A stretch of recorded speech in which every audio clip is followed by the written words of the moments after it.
श्री राम श्री राम श्री राम श्री राम श्री राम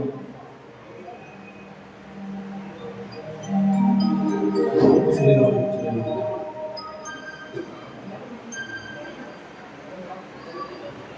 श्री राम श्री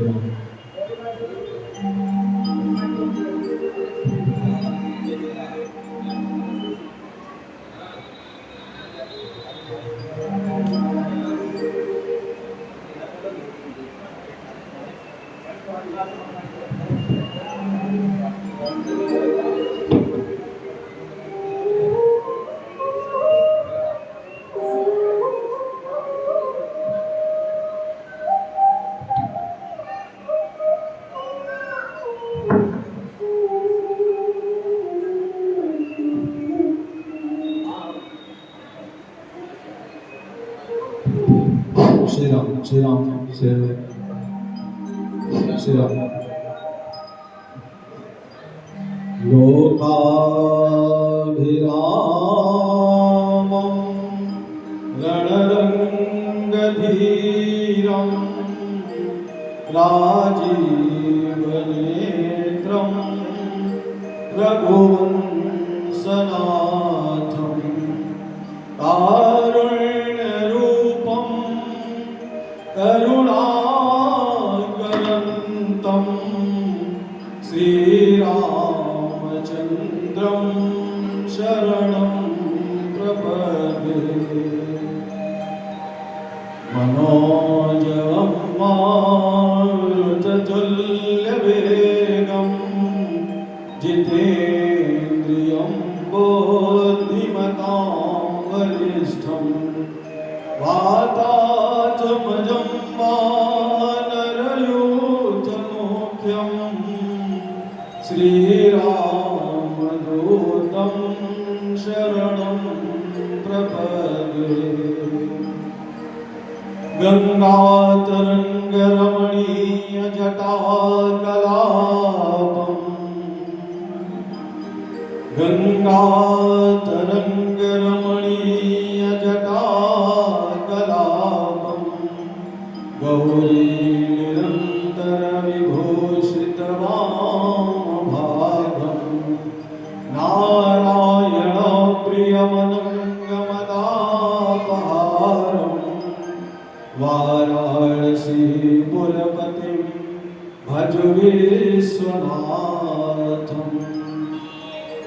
अखण्डमण्डलाकारं व्याप्तं येन चराचरं तत्पदं दर्शितं येन तस्मै श्रीगुरुवे नमः तस्मै श्रीगुरुवे नमः।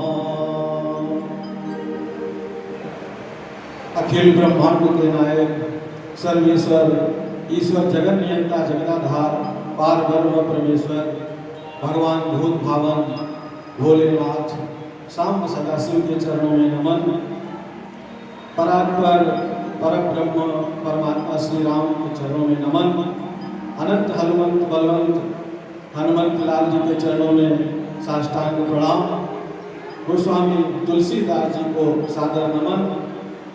आज के इस विशेष समारोह में उपस्थित आप समस्त संभ्रांत भक्तजन और इस कार्यक्रम के आयोजक संयोजक सूत्रधार प्रिय अनुज मुनिंद्र शुक्ल जी, आज हम सब का परम सौभाग्य है भगवान संकट मोचन हनुमान जी के श्री चरणों में बैठकर उनके परम प्रिय परम दुलारे काव्य शिरोमणि भक्त शिरोमणि संत शिरोमणि ब्राह्मण शिरोमणि और धर्म शिरोमणि गोस्वामी तुलसीदास जी के 529वें जन्मोत्सव के उपलक्ष्य में हम सभी यहाँ पर उपस्थित हुए हैं। आप सब सौभाग्यशाली हैं और मैं परम सौभाग्यशाली हूँ। गोस्वामी तुलसीदास जी ऐसे समय में इस धराधाम पर आए जिस समय बहुत बड़ी संक्रमण की बेला थी, धर्म परिवर्तन पूरे जोरों के साथ हो रहा था। शिक्षा दीक्षा पूरी तरह से गर्त में जा चुकी थी। ऐसे समय में गोस्वामी तुलसीदास जी का प्राकट्य इस भारत भूमि के लिए ही नहीं, समस्त विश्व के लिए, समस्त मानवता के लिए एक वरदान के रूप में हम सबके बीच में हुआ। संवत 1554 विक्रम श्रावण का महीना, शुक्ल पक्ष सप्तमी तिथि, अभुक्त मूल नक्षत्र, यमुना जी का किनारा, यह स्थान गोस्वामी तुलसीदास जी के अवतरण का स्थान है। आज गोस्वामी तुलसीदास जी आज भी उतने ही प्रासंगिक हैं जितने अपने समय में प्रासंगिक थे। उन्होंने ऐसे समय में श्री रामचरितमानस जैसा ग्रंथ लिख करके भारतीय सनातन संस्कृति का उद्धार किया, उसे एक नई दिशा प्रदान की। जिस समय शिक्षा की स्थिति यहाँ तक पहुँच गई थी कि 10% लोग भी शिक्षित नहीं रह गए थे, और भारतीय सनातन धर्म में भगवान श्री राम का ही एक ऐसा चरित्र है जो संपूर्ण समाज का कल्याण करने वाला है, उसे जोड़ कर रखने वाला है, एक समन्वयवादी भाव को प्रस्तुत करने वाला है, जो संस्कृत के महाकूप में पड़ा हुआ था और उस समय तक सांस्कृतिक शिक्षा मुगलों के प्रभाव से लुप्त प्राय हो चली थी। इसलिए उसको कोई पढ़ने समझने वाला आम जनमानस में नहीं था।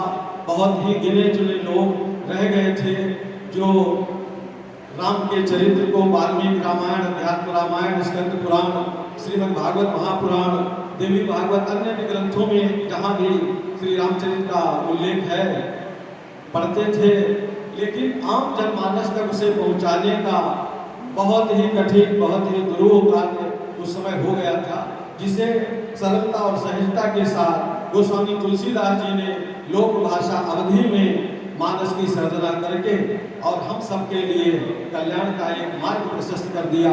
संपूर्ण भारतीय संस्कृति को विश्व में पुनः प्रतिष्ठित करने का मार्ग प्रशस्त कर दिया।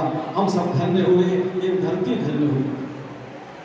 आज हम सब उनका जन्मोत्सव मना रहे हैं। उनका जन्मोत्सव घर घर में होना चाहिए, हर हिंदू के घर होना चाहिए, हर सनातनी के घर होना चाहिए। विश्व का सर्वश्रेष्ठ महाकाव्य श्री रामचरितमानस गोस्वामी जी दे करके हमें आप सबको गए हैं, जो धर्म की दृष्टि से, भक्ति की दृष्टि से, सामाजिक दृष्टि से, आत्म कल्याण की दृष्टि से और समाज के समन्वय की दृष्टि से विशेष महत्वपूर्ण है। उसमें आप जीवन के जिस पक्ष की जो भी समस्या, जो भी आप चाहें, वो सब कुछ मानस में उपलब्ध है, उससे प्राप्त किया जा सकता है। मानस से इतर कुछ भी नहीं है। गोस्वामी जी ने प्रारंभ में ही नाना पुराण निगमागम सम्मतम यद रामायणे निहितम क्वचित अन्योपि कह करके ये घोषणा कर दी है कि भारतीय समस्त शुभांगमय जितना साहित्य है, जितने वेद पुराण उपनिषद जो भी ग्रंथ हैं, सबके सार को निकाल करके, निचोड़ करके एक राम रस तैयार किया है श्री रामचरितमानस के रूप में, जो आज तक हम आप सबको रसापालित कर रहा है, हमारे आपके कल्याण का मार्ग प्रशस्त कर रहा है, भविष्य का मार्ग दिखाने का काम कर रहा है। रामचरितमानस में सब कुछ उपस्थित है, उसे गंभीरता से पढ़ने की आवश्यकता है, समझने की आवश्यकता है, और इससे भी बड़ी आवश्यकता है मानस को जीवन में उतारने की। किसी न किसी मात्रा में श्री रामचरितमानस को हमें अपने जीवन में उतारने का प्रयास करना चाहिए। आज के व्यस्ततम युग में हमारे पास इतना समय नहीं है कि हम नित्य ही बहुत अधिक पाठ करें। कम से कम कुछ चौपाइयाँ मानस की हम पढ़ें और उन्हें अपने जीवन में उतारने का प्रयास करें। निश्चित रूप से आपके जीवन में, हमारे जीवन में परिवर्तन होगा और हम एक बार फिर जहाँ से विश्वगुरु के पद से हम नीचे आए थे, एक बार फिर हम उधर बढ़ने का प्रयास करेंगे और निश्चित रूप से बढ़ेंगे ही, इसे कोई रोक नहीं सकता। गोस्वामी तुलसीदास जी का जीवन कितना संघर्षपूर्ण रहा है, जन्म से लेकर के और अंत तक 77 वर्ष की आयु तक उन्होंने घोर तप किया, जब कोई साधन नहीं थे, पद यात्रा करके भारत के अनेक तीर्थों का, मठों का, मंदिरों का शास्त्रीय आचार्यों का सब जगह पर्यटन करते हुए, यात्रा करते हुए, अपने स्वाध्याय को अखंडित रखते हुए रामचरितमानस के लिए एक अनंत सागर को छोटे से घट में भर के इस समाज का कल्याण किया है। बंदो श्री तुलसी के चरण जिन कीन्हे जग काज, कल समुद्र बूढ़त लिख्यो प्रगट्यो सप्त जहाज। ये सप्त जहाज और कुछ नहीं है। गोस्वामी जी का जो सप्त जहाज है वो सप्त सोपान से सुसज्जित श्री रामचरितमानस ही है। इसका प्रत्येक कांड, प्रत्येक सोपान स्वयं में महाकाव्य की गरिमा रखता है।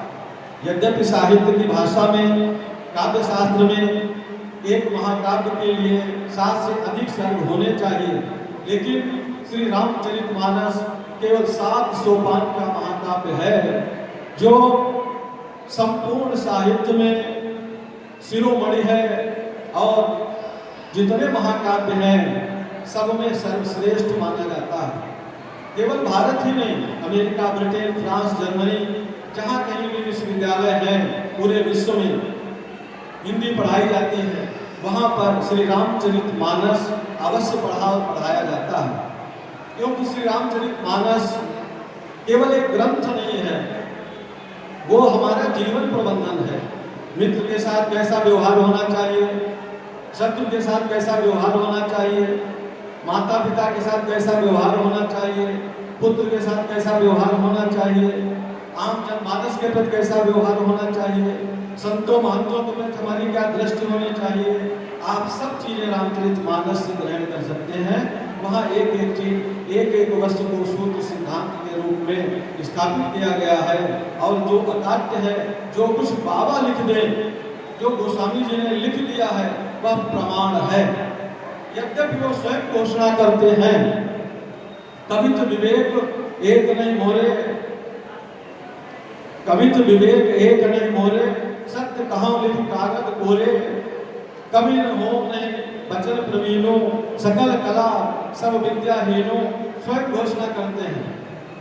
और उसके बाद इतना बड़ा महाकाव्य लिखना सनातन धर्म के लिए ये अपने आप में बड़े गौरव की बात है। ये सामान्य मनुष्य का कार्य नहीं है। और फिर भी आज बहुत से लोग रामचरितमानस पर, राम के चरित्र पर धूल उछालने का कार्य करते हैं। उनके लिए भी मानस में बाबा ने संकेत किया, ये तो ऊपर करे ये शंका, उनके अधिक जड़मति रंग का। ऐसे जड़मती लोग हैं, उनकी बात पर हमें आपको कोई ध्यान नहीं देना है। क्यों? उनका स्वाध्याय बहुत सीमित है। उन्होंने जितना सुना कहीं से एक आध लाइन पढ़ ली, वो उसी को लेकर के सिर्फ शोर मचाते रहते हैं। मानस की गहराइयों में कभी उतरने का प्रयास ही नहीं किया उन्होंने।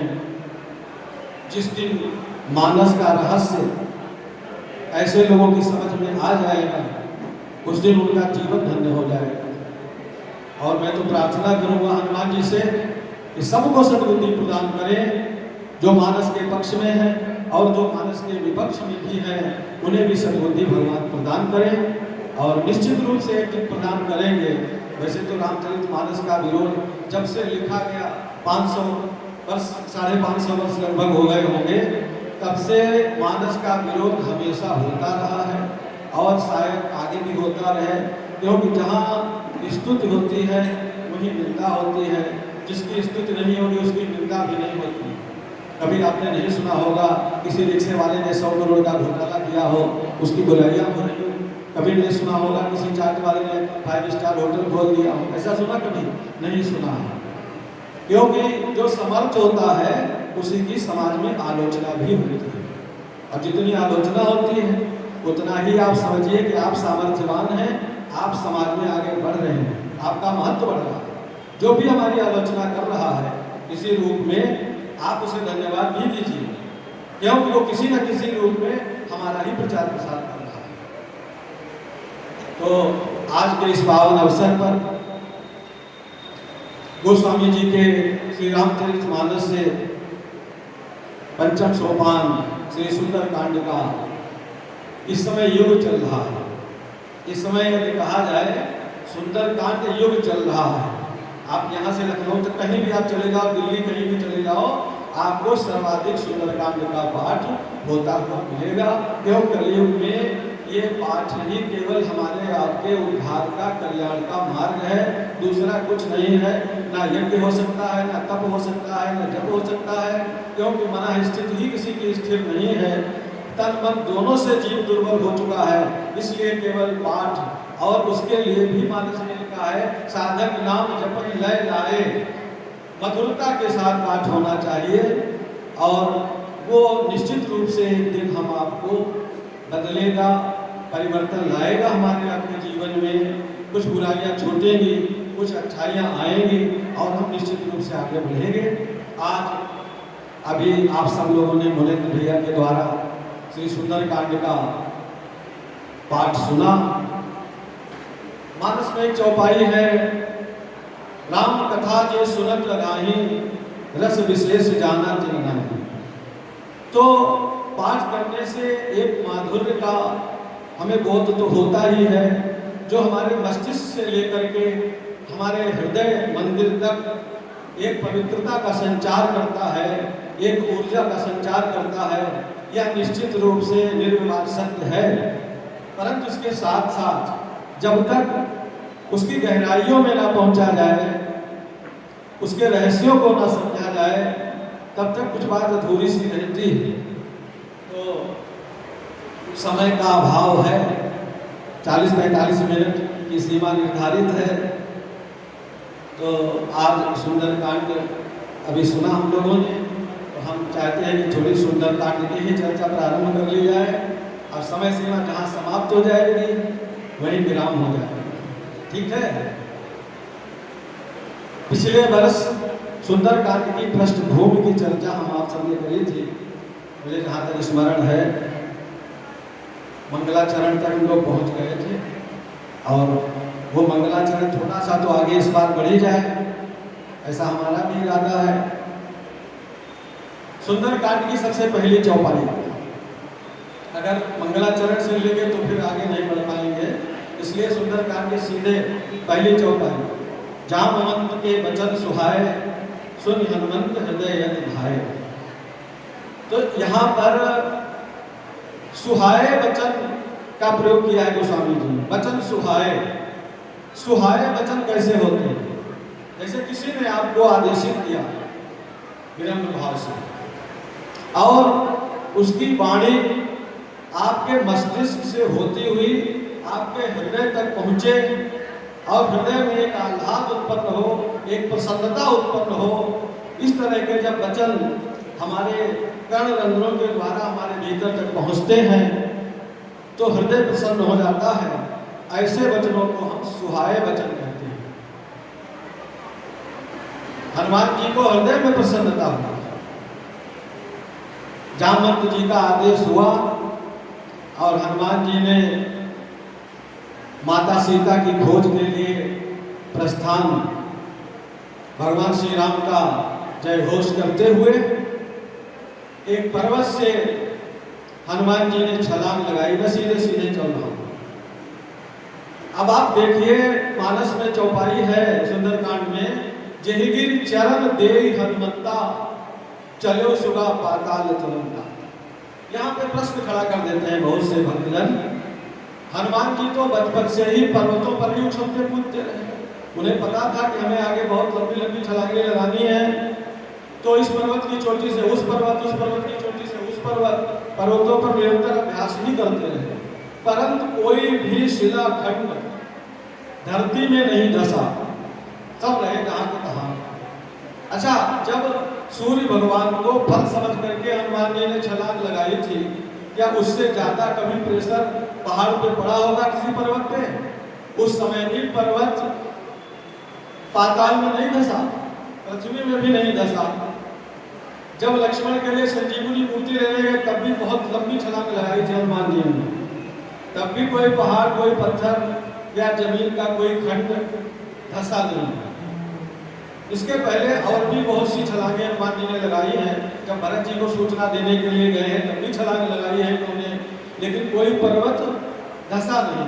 तो केवल एक ही पत्थर एक ही पर्वत क्यों धस करके पातालपुरी को चला गया। अब यहाँ पे गोस्वामी जी ने चौपाई दी है बालकांड में, गुपुत्र प्रगट जहाँ जो जी खाली। जब सदगुरु की कृपा होती है तब मानस पढ़ते समय मानस के जो प्रकट और अप्रकट रहस्य है, ये पूरा विस्तार तो दे नहीं सकते थे, ऐसी 10-15 किताबें हो जाती जितनी बड़ी रामचरितमानस है। इसलिए बाबा ने सूत्र रूप में संक्षेप में उसका विस्तार किया है। व्यास समास स्वमति अनुरूपा, संक्षेपण और विस्तार अपनी मति के अनुसार गोस्वामी जी ने किया है। तो यहाँ पे एक ही शिला जिससे हनुमान जी ने लंका के लिए छलांग लगाई, वो पाताल को चली गई। जहिगिरि चरण गई हनुमंता, चलो सुगा पाताल तुरंता। उसने तो देर भी नहीं लगाई। अरे भाई प्रेशर लगाता 10-20 फीट धस जाती, पूरी पृथ्वी को फाड़ के पाताल में पहुंच जाना। इसके पीछे एक रहस्य है। संतों का ऐसा मत है कि जिस समय राजा बलि अपना 100वां यज्ञ कर रहा था तो उसके बाद उसे इंद्र पद प्राप्त हो जाना था। अच्छा, जब भी आप कभी आगे बढ़ेंगे तपस्या के क्षेत्र में, भजन के मार्ग पर, तो कई बार देवता भी बाधा उत्पन्न करते हैं, उन्हें अपनी सीट खतरे में नजर आने लगती है, तो वो लोग व्यवधान उत्पन्न कर देते हैं। तो उसी समय देवराज इंद्र ने नारायण से जाकर के निवेदन किया कि प्रभु, अगर बलि का यज्ञ पूर्ण हो जाता है तो ये इंद्र के पद का हकदार हो जाएगा। अब पद कोई छोड़ना नहीं चाहता, कोई नहीं छोड़ना चाहता, जिसे मिल जाए वो छोड़ना नहीं चाहता, बने ही रहे। तो उन्होंने कहा फिर क्या करें, अब अच्छा कार्य कर रहा, बाधा तो डाल नहीं सकते। तो उन्होंने कहा नहीं महाराज, कुछ तो करना पड़ेगा, आप इसको रोकिए, नहीं चाहिए हमारा पद ले लेगा। अब अंतिम यज्ञ है, अब देवताओं से सृष्टि चलती है। तो नारायण ने कहा ठीक है भाई, प्रयास करते हैं। भगवान नारायण वामन भगवान का स्वरूप धारण करके राजा बलि के यहाँ पहुंच जाते हैं कि भाई इससे दान दक्षिणा, वो दानी तो था ही, दान शिरोमणि है बलि। उस सवेरे सवेरे दान का क्रम चलता था। जब दान लेने वाले समाप्त हो जाते थे, लाइन खत्म हो जाती थी, उसके बाद यज्ञ में वो मंडप में प्रवेश कर जाते थे अपना। उसी समय पहुंच गए, सबसे पीछे खड़े हो गए। कितने बड़े बाबा अनुकूल के, कितने बड़े होंगे, ब्रह्मचारी बटुक दिव्य तेज नारायण के अंश पहुंच गए। सबकी दृष्टि उधर ही लग गई। ये कौन सा ब्राह्मण आ गया, इतना बड़ा है, जरा सी लंगोटी लगाए, इसको क्या आवश्यकता पड़ गई, माता पिता तो होंगे ही। उन्होंने कहा भाई भिक्षा मांग रहे हैं, ये आ गए। धीरे धीरे लाइन खत्म हुई, बलि के सामने नारायण पहुंच गए। शुक्राचार्य ने ध्यान दिया कि आज गड़बड़ है। शुक्राचार्य चाहते थे इंद्र पद पर बलि को बिठा करके अपनी मनमानी करें हम। तो शुक्राचार्य ने बलि से कहा कि आप इस ब्राह्मण को दान मत दीजिएगा। कहा गुरुदेव ऐसा क्यों है, हमारे द्वार से आज तक तो कोई विमुख नहीं गया है, अगर हम ब्राह्मण को दान नहीं देंगे तो हमारी कीर्ति कलंकित हो जाएगी। तो उन्होंने कहा तुम नहीं समझ रहे, ये ब्राह्मण नहीं है, ये साक्षात नारायण है, वैकुंठ से आए, छल हो रहा है आपके साथ, ये आपका यज्ञ रोक देंगे, इसलिए इनको दान मत दीजिएगा। बलि ने कहा गुरुदेव अगर ये नारायण है और कुछ लेना ही चाहते हैं, यदि मैं इन्हें दे देता हूँ तो हमारा यश तीनों लोगों पे होगा और सदैव रहेगा, और यदि नहीं देता हूँ तो ये तो सुदर्शन चक्रधारी है, 1 मिनट में अभी सब काम खत्म करके ले लेंगे, इनसे कैसे बच पाएंगे भाई, इनको तो दे देने में ही कल्याण है। बहुत रोका शुक्राचार्य नहीं माने, संकल्प उन्होंने कहा ठीक है आपको चाहिए क्या, बोले 3 पग धरती बस, और कुछ नहीं चाहिए। बलि ने कहा ठीक है, आप घोड़ा हाथी सोना चांदी हीरा जवाहरात जो लेना है ले लो। उन्होंने कहा ना हम ब्राह्मण दे तो हमें क्या 3 पग धरती दे दो, 2 घोड़िया से उठा लेंगे। कहा ठीक है, आप अपने चरण से, कहा नहीं चरण से नापने के बाद में पहले संकल्प करो कि हमने 3 पग धरती आपको दान दे दी है। उन्होंने कहा ठीक है भाई दान दे रहे हैं, संकल्प करवा दो। शुक्राचार्य से नहीं रहा गया, जब शुक्राचार्य की नहीं चली बात तो उन्होंने कमंडल में प्रवेश करके और जल की टोटी को अवरुद्ध कर दिया कि हम जल ही नहीं निकलने देंगे। कैसे करोगे संकल्प? बिना जल के संकल्प नहीं होगा। अब ये टोटी में बैठ के जल गिरा रहे हैं, गिर ही नहीं रहा। भगवान ने सोचा कि अब इतने दान धर्म में जो व्यवधान उत्पन्न कर रहा है, अब इसे दंड देना बहुत आवश्यक है। उठाया कुशा और टोटी में डाल के 2-3 बार उसको साफ कर दिया। शुक्राचार्य का नेत्र सामने पड़ गया, नेत्र गया फूट और टोटी से रक्त की धार निकल पड़ी। शुक्राचार्य जी बिल्कुल बाहर निकल के खड़े हो गए कि धूर्त तुमने ये क्या किया? तो उन्होंने कहा ये आपका दंड है। उसी दिन से शुक्राचार्य एक आंख के हो गए और अपने घर गांव में कहावत चलती है, वो दे वो ले वो आंख भोर ले। ये कहावत ये बलि और शुक्राचार्य के इसी घटनाक्रम से उत्पन्न है। खैर जल तो गिरा नहीं, दूषित हो गया, तो उन्होंने अपने पुत्र जय को कहा तू जाओ जल लेकर के आ जाओ, गंगा जल लाओ, पृथ्वी से ले आओ जाकर के। मायावी राक्षस होते हैं, उन्हें सेकंडों में आना जाना उनके लिए खेल है। जय चला गया जल लेने के लिए। शुक्राचार्य से नहीं रहा गया, उन्होंने क्रोध में आकर के जय को वहीं से श्राप दे दिया कि जा तो पत्थर हो जा, लौट के ही नहीं गया। जय पत्थर हो गया, यहाँ लौट के नहीं गया। जब लौट के नहीं गया फिर किसी तरह से जल का प्रबंध करके शुक्राचार्य तो वहाँ से चले गए। जल का प्रबंध हुआ संकल्प करके और भगवान ने लोग नाप लिए। कहा प्रभु हमारा पुत्र नहीं लौटा। तो भगवान ने कहा कि भाई पुत्र आपका नहीं लौटेगा, क्योंकि आपके गुरु जी ने श्राप दे करके उसको पाषाण बना दिया है, अब वो कभी लौट के नहीं आएगा। तो महाराज कब आएगा, फिर उसका उद्धार कैसे होगा? तो बोले जब रामा अवतार में हनुमान जी जानकी जी का पता लगाने के लिए लंका प्रस्थान करेंगे तो उनके चरण के स्पर्श से जय का उद्धार होगा, तब वो आकर के आपसे पाताल लोक में मिलेगा। तो वही जय पत्थर बना हुआ यहाँ पड़ा था और हनुमान जी के चरण के स्पर्श से जय का उद्धार हुआ। वो जाकर के पाताल में अपने पिताजी से मिला। इसीलिए गोस्वामी जी ने ये चौपाई लिखी कि जहिगिरि चरण दे हनुमंता चलो सुना पाताल तुरंता। इस तरह से ये चौपाई सार्थक होती है। अब देखिए हनुमान जी लंका जा रहे हैं जानकी जी का पता लगाने के लिए। जानकी भक्ति स्वरूपा है और जब आप भक्ति की तरफ बढ़ेंगे तो नाना प्रकार के व्यवधान बीच में आते हैं। हनुमान जी के सामने भी बहुत बड़ा व्यवधान है। पहला व्यवधान 100 योजन का समुद्र, आत्मबल और भगवान की कृपा से उसे अनदेखा करते हुए हनुमान जी ने कहा कि इसको तो हम खेल में लाम जाएंगे और हनुमान जी वहां से चल पड़े। पहली बाधा आत्मबल और साहस से पार की हनुमान जी ने। दूसरी बाधा सात्विक बाधा आती है। समुद्र देव ने मैनाक पर्वत से कहा कि आप जाइए हनुमान जी को विश्राम प्रदान करिए, हनुमान जी थक जाएंगे, बहुत लंबी यात्रा है। मैनाक पर्वत आते हैं, हनुमान जी आप विश्राम कर लीजिए थोड़ी देर, फिर आप चले जाइएगा। हम आपके पिताजी के मित्र हैं। केसरी जी की और मैनाक जी की बड़ी मित्रता रही किसी युग में। तो हनुमान जी ने उन्हें प्रणाम किया, बाकायदा चरण स्पर्श करके प्रणाम किया और प्रणाम करके कहा भैया काका मैनाक जी, मुझे भगवान का काम किए बिना विश्राम नहीं करना है। मुझे यथाशीघ्र लंका पहुंचकर माता का पता लगा के प्रभु को सूचना देनी है, इसलिए हमें आप आज जाने की आज्ञा दें। और हनुमान जी सात्विक शिष्टाचार के द्वारा दूसरी बाधा भी पार कर लेते हैं। तीसरी बाधा, देवताओं को तो सदैव संदेह रहता है कि ये कार्य होगा कि नहीं होगा, कैसे होगा, हनुमान जी में बल बुद्धि विवेक कुछ है कि नहीं है। उन्होंने नाग माता सुरसा को प्रेरित किया कि जाओ हनुमान जी के बल बुद्धि और विवेक का परीक्षण करो। लंका जैसे अभेद्य दुर्ग की तरफ जा रहे हैं, कार्य सिद्ध होगा कि नहीं होगा, कहीं राम कथा बीच में ही ना बंद हो जाए। सुरसा आती है, हनुमान जी उसके साथ उनका अपना लीला चलती है।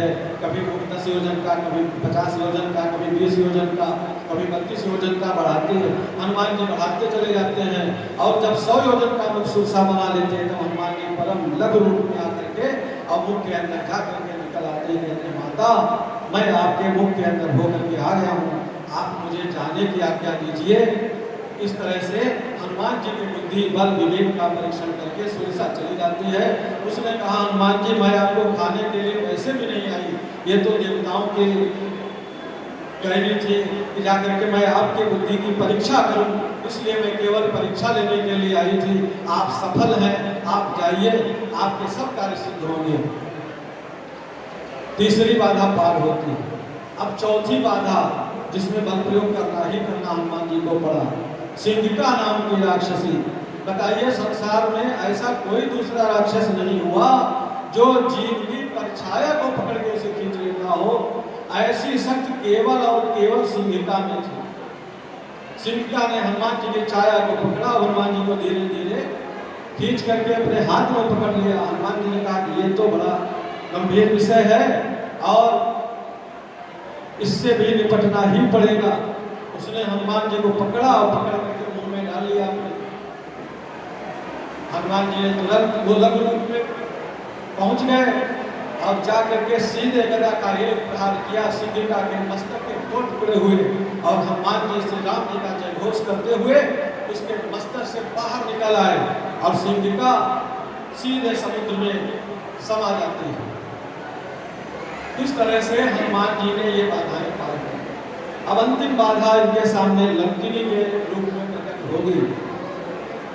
फिर हनुमान जी समुद्र पार करके लंका के द्वार पर पहुंच जाते हैं। दिन में विश्राम करते हैं पहाड़ के ऊपर पर्वत पर जाकर के और वहीं से लंका का विहंगावलोकन करते हैं। लंका के भीतर कैसे कैसे भवन हैं, कैसी अट्टालिकाएं हैं, कैसे बाजार हैं, कैसे अखाड़े हैं, कहाँ कहाँ सैन्य प्रशिक्षण चल रहा है और अनंत सैनिक जिनकी गिनती नहीं हो सकती है लंका के भीतर पहरा लगा रहे हैं। कहीं कहीं तो जो उनका खान पान है कहूँ महिष मानुष धेनु खरगज खल निशाचर भक्षही, ये भी कार्यक्रम चल रहा है। हनुमान जी ने वहीं से लंका के बाहर से ही विशाल पर्वत की चोटी पर बैठ करके सब निरीक्षण किया और संकल्प किया कि संध्या के समय लघु रूप धारण करके लंका में प्रवेश किया जाए। अब प्रवेश तो करना ही है, लंका अभेद्य दुर्ग है।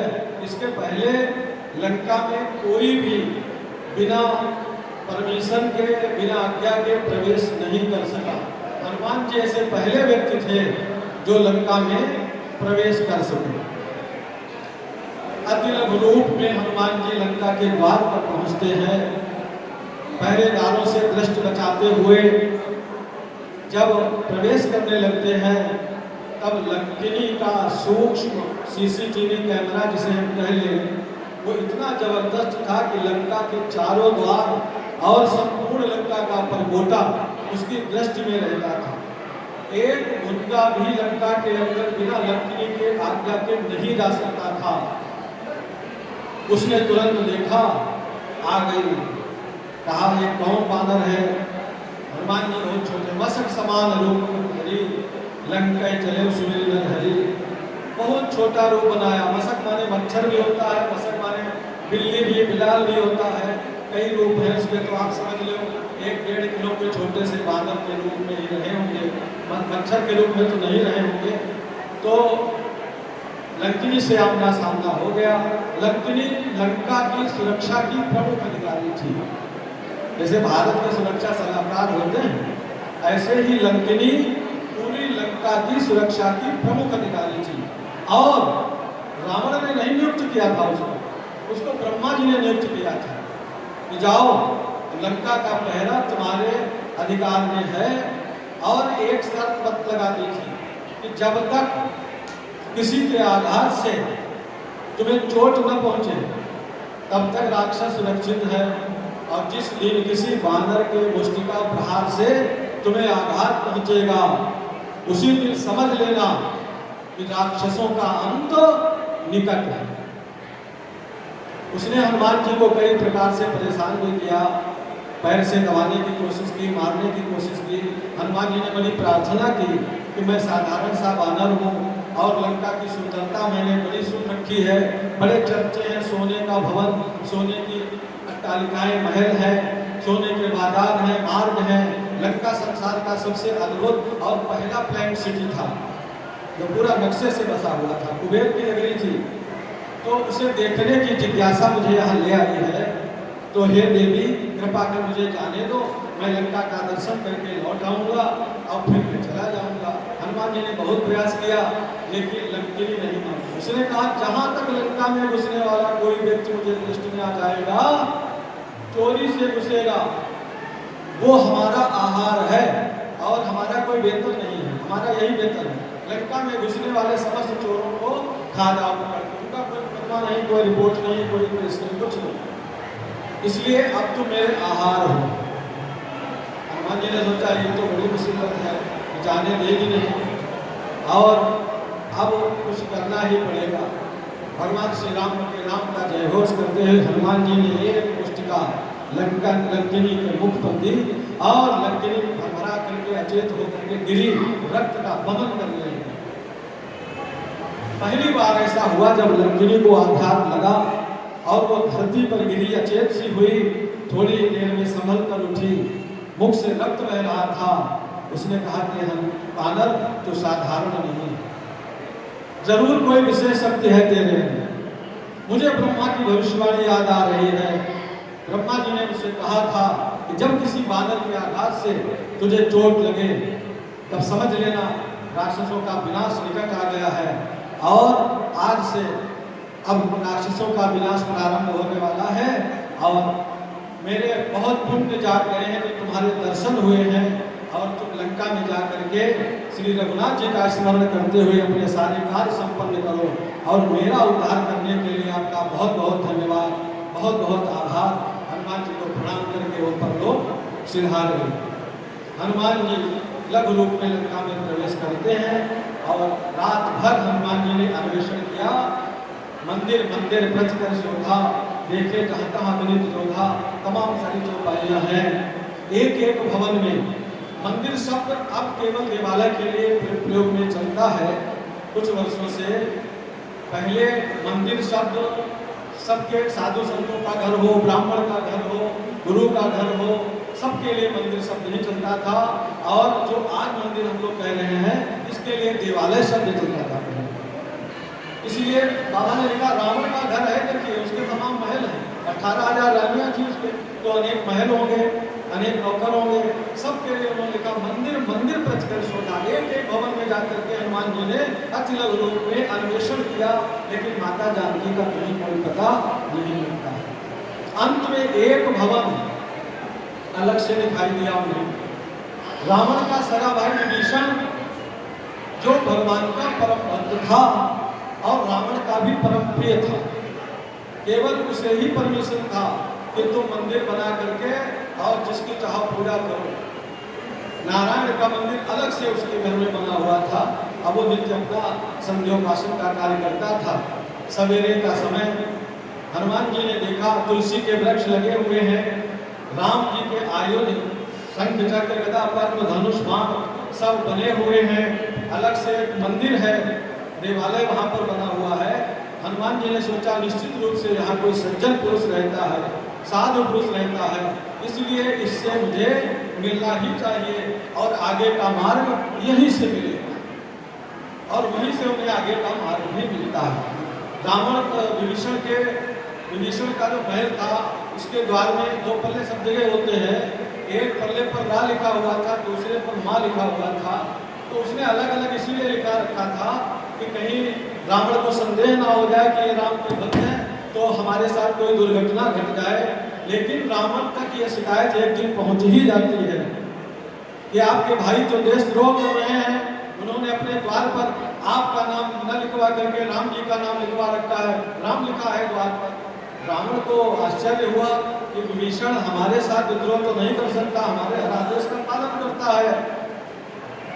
रावण स्वयं वहां पहुंचता है।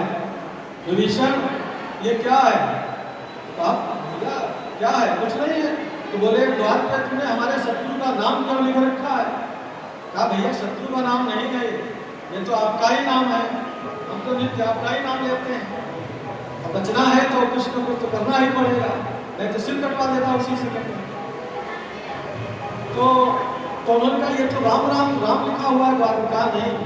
दरवाजा खोला का देखो एक विवाह एक रखा है। रा से रावण और मा से मंदोदरी भाभी। हमने आपका नाम निकाल रखा है, आते जाते हर समय आपके नाम पर हमारी दृष्टि रहती है। और जिन लोगों ने आपसे जाकर के शिकायत की है कि मैं देशद्रोह कर रहा हूँ, वे सब देशद्रोही ही हैं। वे आपको भटका रहे हैं अपने मार्ग से। इसलिए आप निश्चिंत रहें, आपकी नीतियों के विरुद्ध कोई कार्य नहीं होगा। और ये आपका नाम है, इसमें कोई संदेह नहीं। रावण बड़ा प्रसन्न हुआ, हमारा भाई इतना मेरा भक्त है कि हमारा नाम और अपनी भाभी का नाम द्वार पे लिखा रखा। चला गया वहां से आशीर्वाद लेकर। अब हनुमान जी द्वार पर पहुंचते हैं। ये विभीषण जगता है, राम राम का उच्चारण करता है, जगते ही राम राम राम राम। राम का परम भक्त था, अपने मांगे भगवंत का चरण कमल अनुराग। ब्रह्मा जी से वरदान ही ले लिया था उसने कि मुझे जीवन में भक्ति करनी है, भगवान के श्री चरण कमलों का ही अनुराग मेरे हृदय में बना रहे, ऐसा मुझे वरदान है। लंका का एक मात्र व्यक्ति। तो जब राम राम का सुमिरन हुआ, हनुमान जी ने तुरंत प्रवेश किया। अपने यहाँ ब्राह्मण का एक ऐसा वेश है जो सब जगह सम्माननीय है। चाहे किसी राक्षस के यहाँ चले जाओ और चाहे किसी देवता के यहाँ चले जाओ, ब्राह्मण का सम्मान सब जगह था। अब नहीं रह गया है, लेकिन था। जब प्रताप भानु ने ब्राह्मण का वेश धारण करके अपनी सुरक्षा की, हनुमान जी जब प्रभु राम से मिलने गए, सुग्रीव से मिलाने के लिए, तब ब्राह्मण का वेश धारण किया। जब भैया भरत से मिलने गए, तब ब्राह्मण का वेश धारण किया। अब आज विभीषण से मिलने जा रहे हैं, तब भी ब्राह्मण का वेश बनाया है उन्होंने। सुग्रीव से तो विभीषण से भेंट होती है, अपनी अपनी चर्चाएं करते हैं। विस्तार का समय नहीं है, पीछे साउंड बजने लग गए हैं। चर्चा आगे बढ़ाई जाए कि अगले बस के लिए छोड़ दी जाए। कैसी आपकी राय?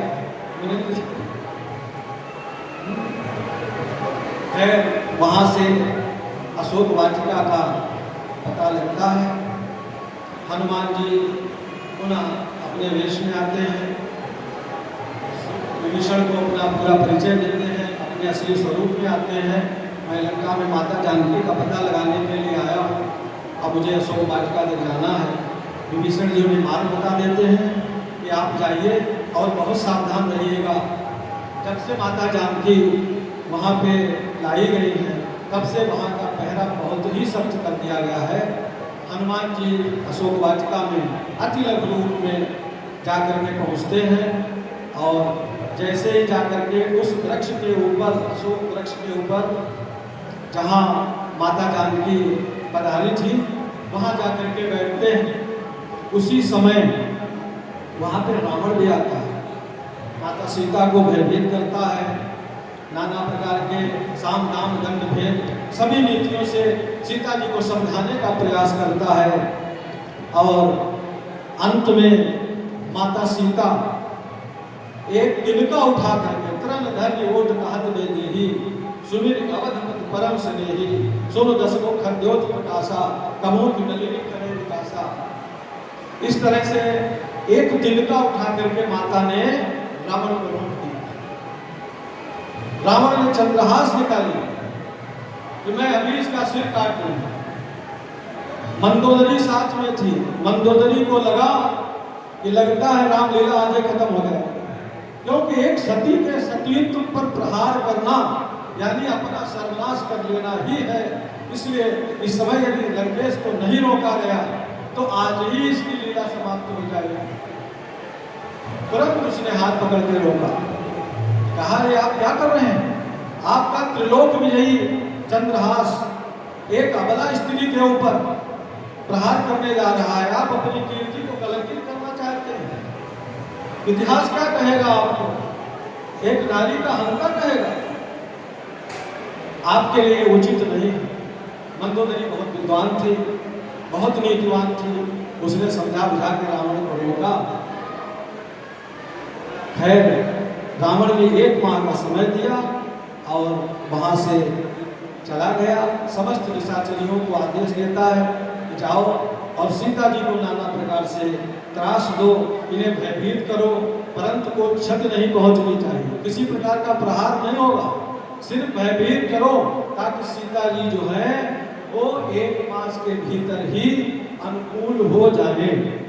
वो तो केवल ये चाहता था कि चूंकि अंदर से वो माता ही माता था, वो जानता था मैं सीता को नहीं लाया हूं लंका, मैं अपने समस्त कुल के कल्याण का मार्ग लेकर के आ गया हूं लंका के अंदर, और इन्हें जितना हम परेशान करेंगे उतना ही रघुनाथ जी जल्दी लंका पधारेंगे और राक्षसों का कल्याण प्रारंभ हो जाएगा। वो सिर्फ चाहता था कि एक बार माता सीता मुझे देख ले,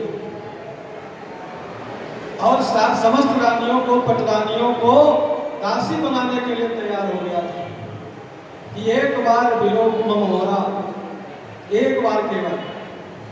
लेकिन माता ने उसको देखा ही नहीं। उन्होंने कहा खल सुनि नहीं रघुबीर मान की, ऐसे उंगली उठाई कहा खल सुनि नहीं रघुबीर मान की। हनुमान जी सावधान हो गए कि लगता है माता अंतर्यामी है, उनको पता लग गया कि मैं आ गया, क्योंकि हनुमान जी तो रघुनाथ जी के बाण के रूप में लंका में गए थे। जैसे जयंत के पीछे तिनके का बाण भगवान ने लगा दिया था, उसी तरह से रावण के पीछे हनुमान रूपी बाण लगा दिया है। जिन अमोघ रघुपति कर बाना, हनुमान जी तो साक्षात राम के बाण के स्वरूप में लंका में प्रवेश कर चुके हैं। जैसे उन्होंने कहा खल सुनि नहीं रघुबीर मान की, हनुमान जी ने कहा लगता माता पता लग गया, मेरी तो उंगली उठा दे, मैं आ गया हूं लंका के अंदर। कहा ठीक है माता घबराना मत, मन ही मन कहा बाण तो आ गया है राम जी का, और ये बाण लंका को कुछ न कुछ करके ही जाएगा, अग्नि बाण से कम नहीं हनुमान। रावण चला जाता है, उसी समय त्रिजटा वहां पर पधारती है। राक्षसियां अपना कार्य प्रारंभ कर देती हैं, त्रिजटा वहां पधारती है। त्रिजटा ने स्वप्न में देखा कि एक वानर लंका में आया है, उसने सारी अशोक वाटिका उजाड़ दी है, सारी लंका को आग लगा दी है, संपूर्ण रावण की सेना का संहार कर दिया है, और रावण के 20 भुजाएं कट गई हैं, 10 सिर उसके मुंडन हो चुका है, तेल से नहाया हुआ गधे पर बैठा हुआ दक्षिण दिशा की तरफ जा रहा है। ऐसा स्वप्न यदि कभी दिखाई दे जाए तो समझ लो इस व्यक्ति की मृत्यु निकट ही है। सारा स्वप्न उसने निशाचरियों को सुनाया और कहा सीता से ही करो हित अपना। सबने बानर लंका जारी, जात भाग सेना सब मारी, कर अरुण नगन दशीसा, मुंडित सिर खंडित भुज मीसा, यही भी सो दक्षिण दिश जाई, लंका मनो विभीषण पाई। और महाराज विभीषण जो त्रिजटा के पिताजी हैं, उनको लंका का राज्य प्राप्त हो गया है, ऐसा मैंने स्वप्न में देखा है, और यह स्वप्न 2-4 दिन में ही साकार होने वाला है।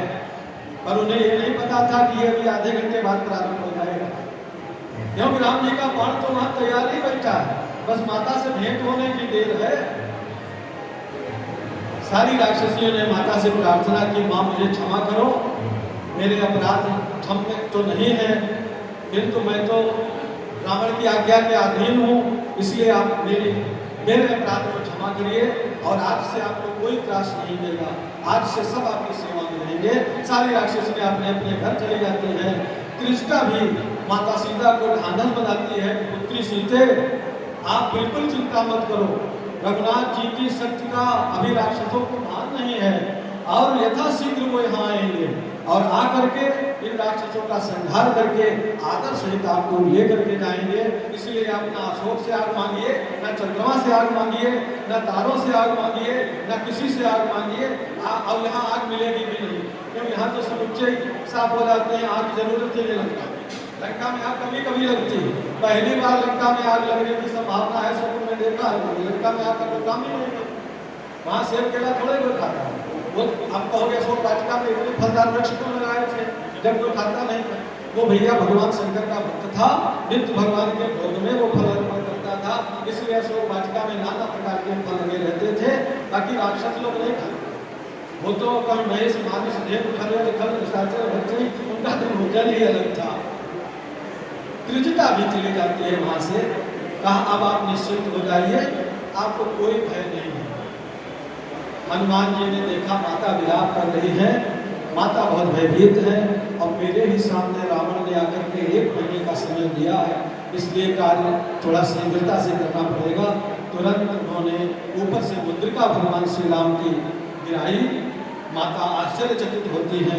फिर राम नाम का उनके जब सुंदर मुद्रिका देखी तो उन्होंने विचार किया कहीं रावण की कोई माया तो नहीं है, कोई छल तो नहीं हो रहा। परंतु रघुनाथ जी तो अजय हैं, उनसे कोई मुद्रिका जीत तो सकता नहीं है, और माया में इतनी शक्ति नहीं है कि इस तरह की मुद्रिका का निर्माण कर ले। इसलिए मुद्रिका तो रघुनाथ जी की ही है, लेकिन ये मुद्रिका लाया कौन है। उसी समय हनुमान जी ऊपर से भगवान श्री राम का गुणगान करने लगते हैं, और जब गुणगान माता सुनती है तो उन्हें बड़ा आनंद मिलता है। शीघ्रता से उन्होंने कहा भैया जो कोई भी आप हो मेरे सामने प्रकट करो, मैं देखूं तो कौन है जो मेरे लिए रघुनाथ जी की मुद्रिका लेकर के आया है। हनुमान जी अति लघु रूप में माता के सामने ऊपर से जैसे कोई गेंद तब से गिरता है पका हुआ, ऐसे हनुमान जी तब से माता के सामने आएगा। माता देखा बानर स्वरूप को माता कह रहा, सीता जी को आश्चर्य हुआ। और जब सीता जी के लिए लिखा चित्र लिखित कब देख ले राती, अगर बंदर का फोटो भी देख ले माता तो भयभीत हो जाती थी अयोध्या में। अब आज तो हनुमान जी समझ गए कि थोड़ा सा इतने छोटे से रूप में चलो ताकि माता भयभीत न हो। जाकर के माता को प्रणाम किया उन्होंने, और भगवान श्री राम का सारा समाचार सुनाते हैं। भगवान कैसे कैसे दुखी हैं,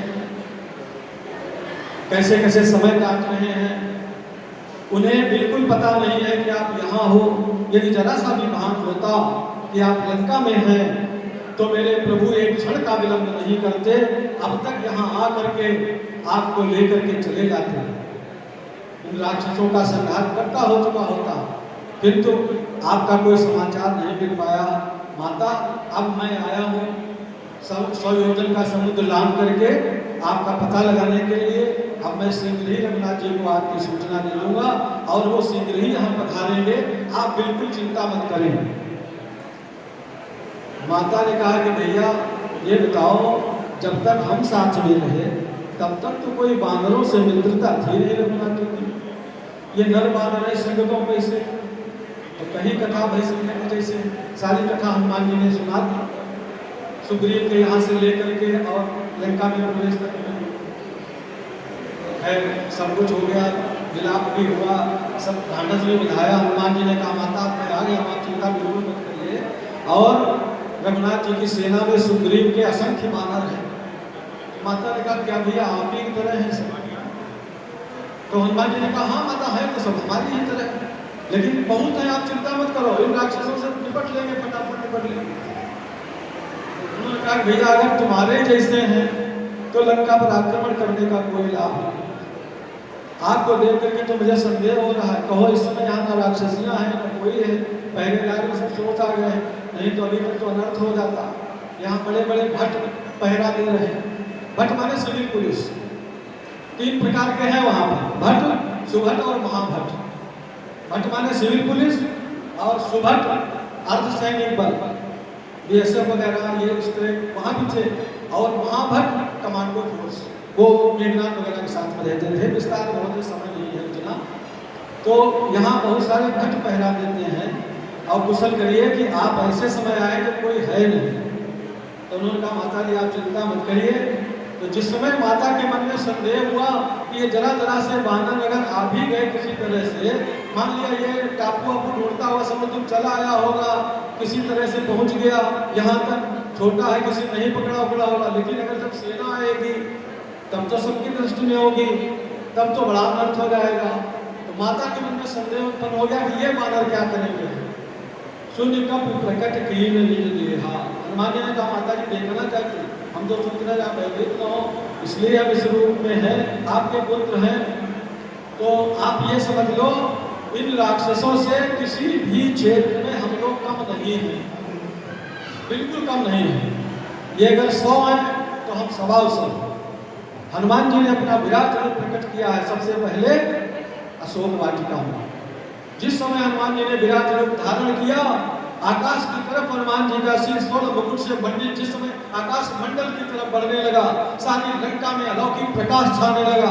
भगवान सूर्य घबरा गए कि कहीं ऐसा न हो ये दोबारा हनुमान जी पर बढ़ रहे हैं, पहले तो बालपन में थे तो इन्होंने मुझे मुक्त कर दिया था, कहीं इस बार मुझे भक्षण कर गए तो अब बचाने वाला भी कोई नहीं है, सीधा निकल ही जाएंगे। सूर्य भगवान घबराने लगे, दिग्गज कांपने लगे, दिशाएं घबराने लगी, धरती हिलने लगी। माता ने कहा बेटा शांत हो जाओ। रावण ने कहा ये कैसी चमक है भाई, क्या हो गया लंका, क्या दूसरा सूर्य निकल आया, या सूर्य दूसरा आ गया लंका के ऊपर प्रकाश बढ़ाने के लिए? थोड़ी देर में कहा माता आप चिंता मत करो, भगवान का आदेश नहीं है, अन्यथा अभी इस रावण को मारकर इस सारी लंका को उखाड़ करके समुद्र में बहा के आपको अपनी पीठ पर बिठा करके मैं अभी ले जाने में समर्थ हूँ। प्रभु का आदेश नहीं है, मुझे सिर्फ आपका समाचार लाने का आदेश है। नहीं ये लंका किस गिनती में है, भूलन फल समान ये लंका, कहो तो फल की तरह कहा जाऊं उसे। जो लक्ष्मण जी का क्रोध था वही हनुमान जी के अंदर भाव प्रकट हुआ इसमें। माता ने कहा पुत्र शाम, हनुमान ने अपना धारण किया तो सीता मन करोस्तम भयो पुनि लघु रूप पवन सुत लहु। हनुमान जी ने पुनः अपना छोटा रूप धारण कर लिया। हनुमान जी ने कहा माता को भय से मुक्ति मिल गई है, अब हम अपना जो मुख्य कार्य है थोड़ा सा वो भी कर लें। वैसे तो माता आदेश नहीं देती। हनुमान जी ने जब देखा कि बल बुद्धि विवेक सब में हनुमान जी पूर्ण प्रवीण है तो उन्होंने अजर अमर गुण निधि सुध हो नायक जो हो, उन्हें अजर अमर होने का वरदान दे दिया और रघुनाथ का सबसे प्रिय परम प्रिय होने का, भक्त होने का आशीर्वाद प्रदान कर दिया। हनुमान जी ने कहा चलो ये सुरक्षा कवच मिल गया है, अब तो और भी भय नहीं है हमें का। जब अजर अमर हो गए तो ये लंका के राक्षस हमारा क्या बिगाड़ लेंगे। हनुमान जी ने कहा माता एक निवेदन है, हम 100 योजन समुद्र लांघ कर आए हैं, भूख लग गई है और अशोक वाटिका में नाना प्रकार के लगे हुए फल मेरी भूख को और बढ़ा रहे हैं। यदि आप आदेश दें तो मैं कुछ फल खाकर अपनी भूख मिटा लूं, क्योंकि 100 योजन समुद्र लांघ कर फिर हमें जाना है। माता का ममत्व एक बार फिर जाग जाता है। पुत्र यहाँ के राक्षस बड़े बलवान हैं, बड़े विशाल हैं और आप जाएंगे फल खाने।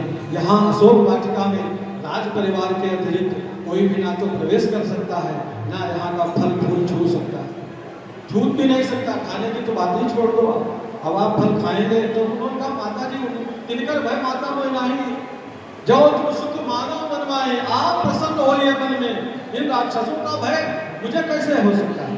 आपका आशीर्वाद मिल गया, रघुनाथ जी की कृपा है, इन राक्षसों से भयभीत में कैसे हो सकता। आप मन में प्रसन्न हो, आदेश दें तो मैं जाकर के कुछ फल ग्रहण कर लूं। माता ने कहा ठीक है, अब नहीं मान रहे हो तो खा तो लो ही, लेकिन फल खाने का तरीका भी जान लो।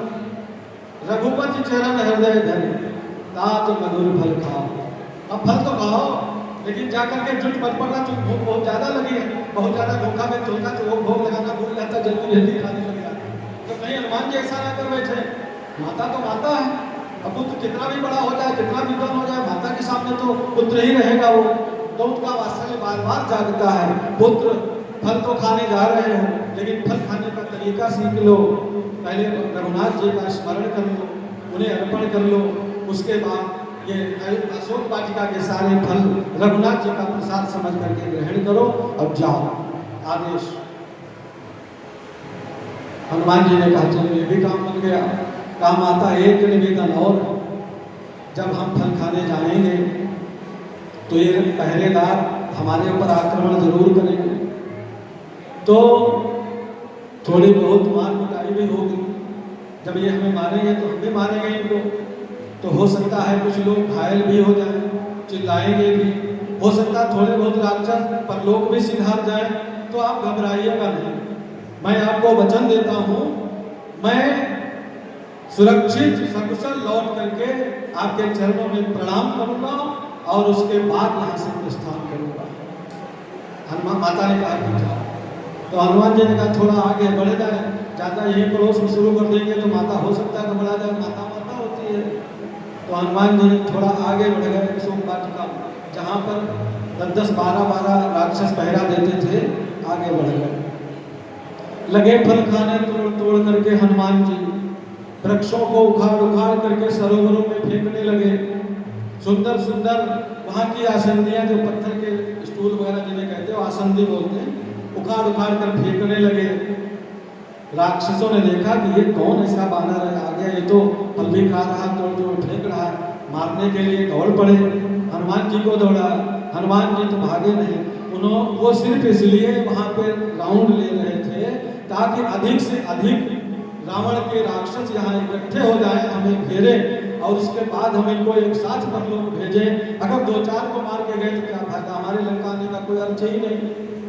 अभी रामायण जब युद्ध होगा तो बड़े बड़े योद्धा लड़ेंगे, हमें अवसर कम ही मिलेगा, तो हम अपनी भूख यही मिटा लें। वो भूख फल खाने की नहीं थी, असली भूख थी राक्षसों के संहार की। लंका कांड में युद्ध होता है, राक्षस मारे भी जाते हैं, लेकिन लगभग 70% राक्षसों का संहार सुंदर कांड में ही होता था।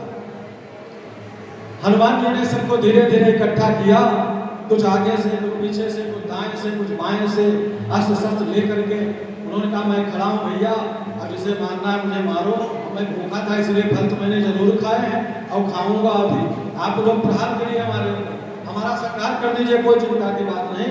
सारे राक्षस दौड़ पड़े, हनुमान जी छलांग लगा गए, राक्षसों ने एक दूसरे में आपस में ही तलवारें और भाले लगा करके उन्हें समाप्त कर दिया। थोड़े बहुत बच्चे वो और क्रोधित हो गए, दौड़ दौड़ करके हनुमान जी ने उनको मारना शुरू किया, कुछ को पकड़ करके शरीर में रगड़ना शुरू किया, कुछ को मिट्टी में मिलाया, कुछ को सीधे परलोक भेज दिया। जो थोड़े बहुत बचे वो जा करके रावण के दरबार में जा करके और लंकेश की जय जय करने लगे, महाराज कोई ऐसा वानर आ गया है जिसने अशोक वाटिका में विध्वंस मचा रखा है, हमारे तमाम पहरेदार मार दिए हैं, आप कुछ करिए अन्यथा अशोक वाटिका बिल्कुल नहीं बचेगी, पूरा विध्वंस आज हो जाएगा। रावण ने कहा कि लंका में आज तक ऐसा नहीं हुआ, वो भी वानर, नर वानर कहीं लेके भाई, मनुष्य और बंदर हमारे लिए किस गिनती में है भाई। तुरंत उन्होंने अक्षय कुमार को भेजा, उनके जो योद्धा थे तमाम पहरेदार वो तो मारे ही गए। अक्षय कुमार जब आया है तो सबसे पहले हनुमान जी ने अक्षय कुमार का ही संहार इसलिए किया क्योंकि अक्षय कुमार को वरदान था, वो अंगद को मार सकता था, गुरु ने आशीर्वाद दे दिया था, इसलिए हनुमान जी ने सोचा यदि ये जीवित रह जाएगा तो शायद अंगद का संहार कर दे, इसलिए अक्षय कुमार को सबसे पहले निपटा ही देना है, नहीं तो जो काम मेघनाथ ने किया था वही अक्षय कुमार भी कर सकता था। हनुमान जी को बात के ले जाता, रावण से मिलने की आकांक्षा पूरी हो जाती, लेकिन नहीं, अक्षय कुमार का पथ अनिवार्य था उस समय अंगद को निष्कंटक करने के लिए, नहीं तो अंगद को खतरा रहता। इसीलिए अंगद ने कहा था कि जाने में तो कोई संदेह नहीं है लेकिन लौटने में संदेह है मुझे, इसीलिए अंगद को नहीं भेजा गया था। तो अक्षय कुमार का हनुमान जी ने संहार किया। अक्षय कुमार ने नाना प्रकार के अस्त्र शस्त्र प्रयोग किए, किंतु हनुमान जी के ऊपर उसकी कोई माया नहीं चली और एक ही गुस्से में अक्षय कुमार समाप्त हो जाते हैं। उसके बाद किसी कवि ने लिखा था कि एक रावण सपूत एक भूसा है, हनुमान बैठ के कड़का की, वो बैठ करके फल खाते रहे, अक्षय कुमार का काम तमाम हो गया। अक्षय कुमार के साथ में 6-7 पुत्र रावण के और आए थे, उनको सबको निपटा दिया हनुमान जी ने। इसका उल्लेख मानस में नहीं मिलता है, आगे ग्रंथों में मिलता है। अक्षय कुमार के साथ रावण के 6-7 अन्य भी पुत्र आए थे, अक्षय कुमार से छोटे थे, वो भी लड़ना चाहते थे, उनको भी परलोक भेज दिया हनुमान जी ने। अब ये बैठ करके फिर अपना खाने लगे। उसके बाद जब खबर जाती है तो रावण को बड़ा क्रोध होता है कि ऐसा कौन आ गया जिसने अक्षय कुमार जैसे महाबली योद्धा का संहार कर दिया, वो भी खेल खेल में। तब मेघनाथ को भेजा कि जाओ और उसे मारना मत, बांध कर ले आओ। अब उस बानर से मिलने की मेरी जिज्ञासा बढ़ रही है, उसे मैं देखना चाहता हूँ, कौन है, कहाँ का है, किसने भेजा है, इसके आने का उद्देश्य क्या है, यहाँ पर क्यों हाहाकार मचा दिया लंका में आकर के। मेघनाथ से कहा कि सावधान, मारना बिल्कुल मत से, उसको लेकर के आना है। हनुमान जी भी यही चाहते थे कि हमको किसी तरह से रावण के दरबार तक पहुंचे, और कुल मिलाकर रावण के गुरु तो थे ही भाई भोलेनाथ, तो उसे समझाना भी चाहते थे। अक्षय कुमार के मरने के बाद इनके साथ बहुत भयंकर युद्ध हुआ। मेघनाथ ने ब्रह्मास्त्र, नारायणास्त्र, पाशुपत्यास्त्र, न जितने भी उसके अमोघ अस्त्र थे मेघनाथ ने सारे प्रयोग कर दिए, लेकिन कोई भी अस्त्र शस्त्र से हनुमान जी के ऊपर कोई प्रभाव नहीं पड़ा। अंत में उसने ब्रह्मा ब्रह्मास्त्र चलाने का निर्णय लिया। ब्रह्मास्त्र माने सारे संसार को विध्वंस करने का महाअस्त्र, जिसे आज के युग में परमाणु बम कहा जाता है। उसने संधान किया। हनुमान जी ने सोचा कि अगर इसका मैं उल्लंघन करता हूँ तो परम पिता ब्रह्मा जी की महिमा का उल्लंघन हो जाएगा, मर्यादा का उल्लंघन हो जाएगा। इसलिए उन्होंने हाथ जोड़ करके खड़े हो गए। ब्रह्मास्त्र से हनुमान जी केवल मूर्छित हो गए। तब उसने नागपाश रास्त्र से हनुमान जी को बांधा और बांध करके लेकर के चला। उसने सोचा कि हमने बड़ी वीरता का काम किया है। जिसने इंद्र को पराजित किया हो, नाना देवताओं को पराजित किया हो, असुरों को पराजित किया हो, उसने वो आज एक मात्र बानर के सामने बिल्कुल लाचार सिद्ध हो रहा हो, तो आप समझिए हनुमान जी क्या थे। हनुमान जी जिस क्षण चाहते रामलीला समाप्त कर देते, लेकिन मर्यादा से बंधे हुए थे। इसलिए धीरे धीरे रामलीला को आगे बढ़ाया हनुमान जी ने। रावण के दरबार में हनुमान जी को उपस्थित किया जाता है। रावण ने अपनी वीरता के बारे में, अपने पराक्रम के विषय में चर्चा की है। हनुमान को बताया है कि तुम्हें मेरा कोई भय नहीं, मैं त्रिलोक विजेता रावण दशानन हूँ और तुम लंका में जिसमें आज तक कोई प्रवेश नहीं कर सका, निर्द्वंद चले आए, मौत के मुख में चले आए, काल तुम्हारे सामने खड़ा है, मृत्यु तुम्हारी प्रतीक्षा कर रही है, तुमने इतना दुस्साहस कैसे किया। हनुमान जी ने कहा लंकेश, मृत्यु मेरे निकट ही खड़ी है, ये सत्य है, क्योंकि मृत्यु तो सबके निकट खड़ी रहती है, लेकिन वो देख आपको रही है कि अभी इसका काम खत्म करना है या कि थोड़ी बाद में। मैंने रोक रखा है उसे, नहीं तो मैं स्वयं तुम्हें मृत्यु दंड देने की सामर्थ्य रखता हूँ। भगवान श्री राम का आदेश नहीं है, अन्यथा तुम्हें आज ही समाप्त करके मैं चला जाऊं, सारी लंका को भी ध्वंस करके चला जाऊं। इस तरह से रावण का और हनुमान जी का संवाद होता है। उन्होंने हनुमान जी ने बहुत समझाया कि हट छोड़ दो, अभिमान को त्याग करके माता जानकी को आदर सहित रघुनाथ जी को वापस करो, उन्हें लौटा दो, क्षमा मांग लो, वे क्षमा के सागर हैं, आपको निश्चित रूप से क्षमा कर देंगे। उनकी प्रतिज्ञा है, कोटि विप्र पद लागे जाहो, आए शरण तजौ नहीं ताहो, और सर्वमुख होय जीवन जबहि, जन्म कोटि लगना से तबहि। तुम्हारे 24 जन्म के पाप हैं, वे तो करोड़ों जन्मों के पाप क्षमा करने की सामर्थ्य रखते हैं। त्रिलोक के स्वामी है, ब्रह्मांड के नायक हैं, और उनकी शरण में चले जाओ, माता जानकी को वापस कर दो, वे तुम्हें क्षमा कर देंगे, लंका का राज्य करो। लेकिन रावण अहंकार में डूबा हुआ था। रावण का एक ही अवगुण था, अहंकारी था बहुत ज्यादा, ज्ञान होने के साथ साथ अहंकारी भी बहुत था। विभीषण ने भी समझाया, लेकिन उसने किसी की बात नहीं मानी, हनुमान को मृत्यु दंड का आदेश दे देता है। विभीषण ने तुरंत रोका, कहा भैया ये क्या कर रहे हैं, दूत तो सर्वथा अवध्य है, उसका वध संभव नहीं है, अपयश होगा। इसलिए दूत को अगर उसने अनुचित किया है, इसने अक्षय कुमार का वध किया है, हमारे न जाने कितने सैनिकों का वध किया है, फिर भी वध के योग्य नहीं है, इसे दूसरी कोई सजा दे दो, आप वध मत करिए।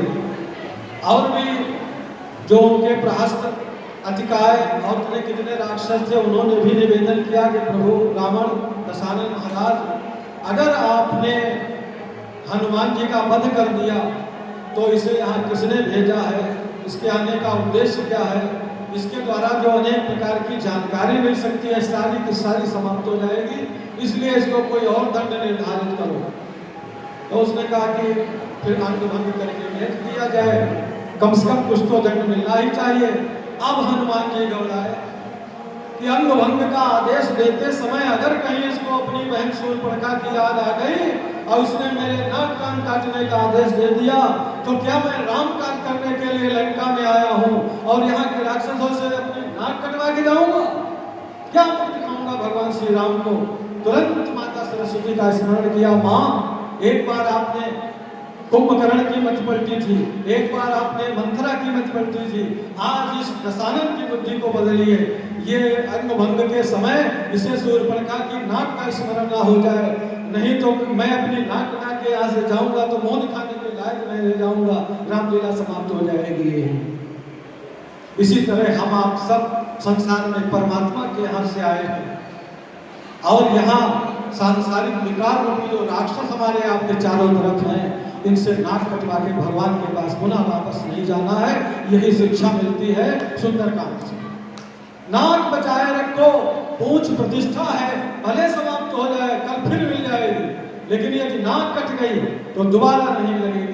आप उसको ढक भी नहीं सकते। कान कट गया तो आप रुमाल बांध सकते हैं, पगड़ी बांध सकते हैं, नाक को क्या बांधेंगे आप? इसलिए नाक बचाना संसार में बहुत बड़ा काम है, बहुत बड़ी तपस्या है। हनुमान जी ने कहा, माता रावण की मत को पलटिए और इसे शूर्पणखा की नाक का स्मरण न हो। तुरंत हनुमान जी ने अपनी पूंछ उठाई। वो पूंछ ही उनका मेन सहारा था। सखा सखा कहते थे। पूंछ उठाई और पूंछ को मत्थे से लगाया, आंखों से लगाया, बार बार चूम रहे हैं। ऐसा लगता जैसे पूंछ से ज्यादा कुछ प्रिय उनको है ही नहीं। रावण को बुद्धि आ गई थी। उसने कहा, कपि के ममता पूंछ पर सबई कहां समझाए, अब तेल बोर पट बांधे कोई पावक देव मिला। ये नहीं कहा कि तलवार से काट दो या भाले से काट दो या छेद दो इसे। उसने कहा कि इसमें आग लगा दो आप। पावक कहा, पावक देव न लागे। अब देखिए, पावक शब्द का भी बहुत लंबा सिलसिला है। संक्षिप्त में बात करते हैं। सबसे पहले पावक शब्द का प्रयोग अयोध्या कांड में होता है। देवराज इंद्र को उनके गुरु बृहस्पति ने समझाया था, जो अपराध भगत कर करई, राम रोष पावक सो जले। राम के रोष की, क्रोध की जो अग्नि है उसको पावक कहते हैं।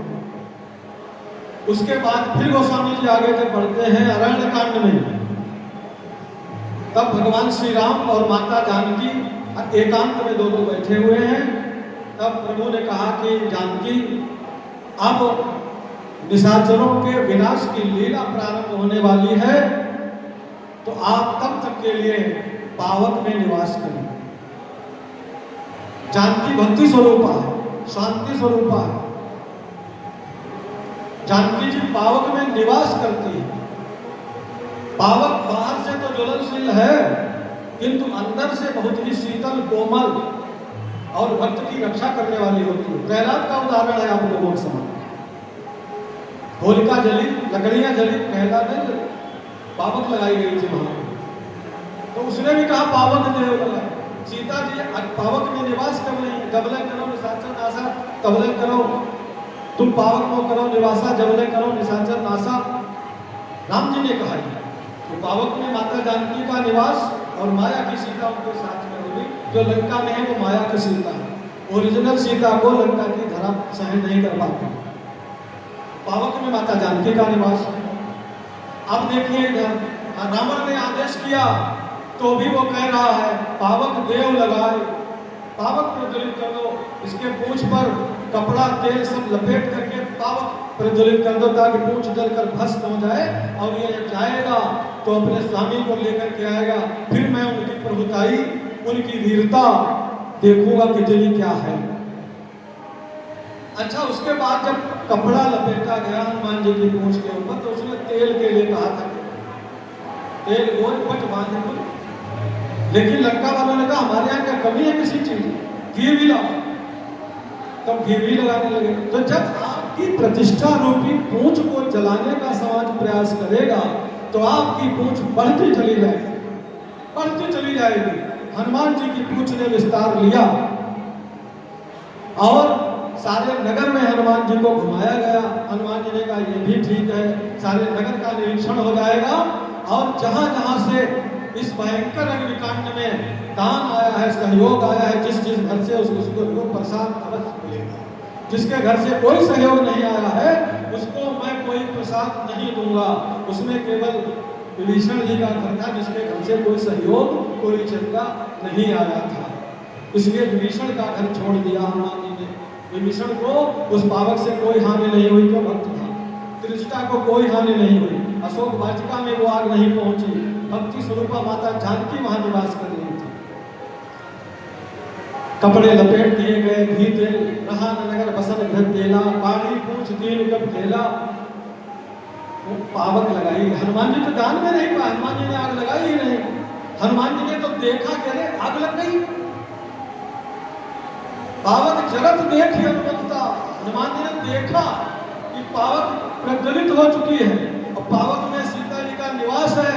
इसलिए हनुमान जी जो है निमुख चढ़ो कभी कना कटारी, समस्त बंधनों से मुक्त होकर के हनुमान जी स्वर्ण कालिकाओं के ऊपर चढ़ गए। अच्छा, पूंछ का विस्तार बहुत हो चुका था, तो आप समझो कि योजनों जब पूंछ थी तो 50 कुंटल वस्त्र लपेटा गया होगा।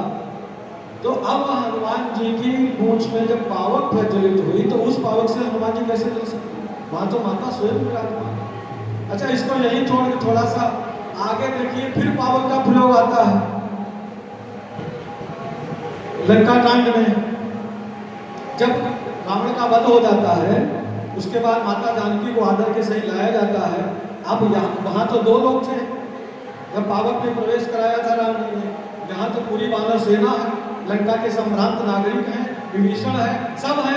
अब राम जी धर्म संकट में पड़ गए कि असली जानकी को वापस कैसे ले, क्योंकि अभी इसी क्षण अयोध्या का प्रस्थान करना सीधे, विश्राम तो होना नहीं जो शाम को चुपचाप बुला लेंगे। उन्होंने कहा नहीं, सीता जी को वहीं रोक दो, ये लंका में रही है, इन्हें अगली परीक्षा देनी होगी। मार्ग ही एक था, दूसरा मार्ग ही नहीं था। लक्ष्मण जी रोने लगे, हनुमान जी रोने लगे, सुग्रीव रोने लगे, विभीषण रोने लगे, सब रोने लगे। प्रभु, माता ने इतना कष्ट उठाया है, उसके बाद भी अगली परीक्षा, ये कैसा कठोर न्याय है।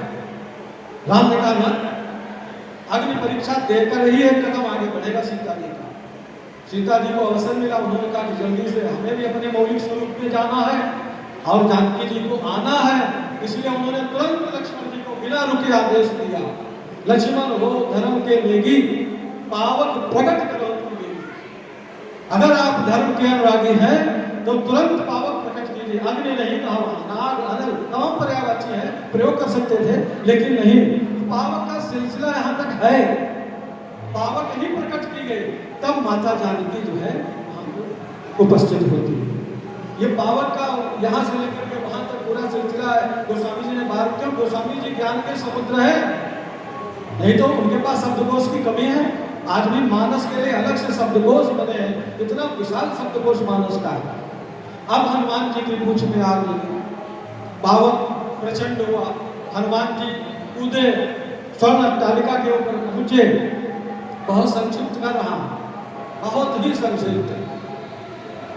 अब हनुमान जी की पूंछ से आग के गोले उछल उछल करके सारी लंका में विस्तार लेने लगे, चारों तरफ हाहाकार मचने लगा।